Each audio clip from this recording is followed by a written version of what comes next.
Israel के साथ अब अमेरिका ने भी ईरान समर्थित हूथी लड़ाकों पर भीषण हमला शुरू कर दिया है। अमेरिका के जंगी बेड़े लाल सागर में हूथी विद्रोहियों पर बमबारी कर रहे हैं। यमन में घुस करके अमेरिकी जंगी जेटों ने अब हूथी के दर्जन भर से भी ज्यादा सैन्य अड्डों को तबाह कर डाला है। हूथी ने भी अमेरिका के जंगी जेट F-18 को लाल सागर में ही मार गिराने का दावा किया है।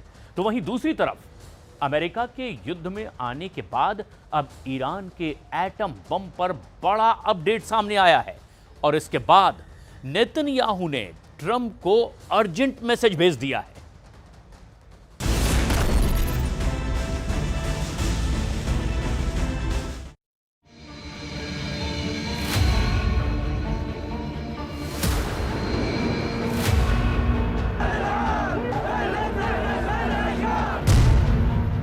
खामनेई के लड़ाकों ने अमेरिका के जंगी जेट का शिकार किया।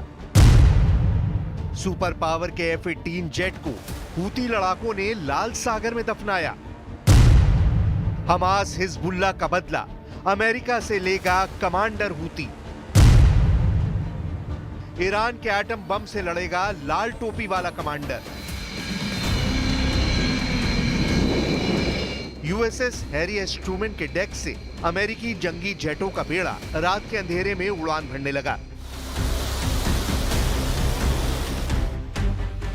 एक के बाद एक दर्जनों स्ट्राइकर जेट का ग्रुप लाल सागर में मंडराने लगा। हूती लड़ाकों पर अमेरिका ने जंगी जेटों से हवाई हमले शुरू किए। बेहिसाब मिसाइलों और बमों की बरसात यमन में होने लगी। हूती फाइटर्स को अमेरिकी बमबारी के बीच जान बचाना मुश्किल हो रहा था, लेकिन अचानक सुपर पावर की एयर स्ट्राइक में तहलका मच गया। अमेरिका का जंगी jet F-18 McDonald Douglas missile धमाके से धुआं हो गया। जंगी जेट में सवार 2 फाइटर पायलट की जान पर बनाई। हूती से युद्ध में अमेरिका को करारा झटका लगा।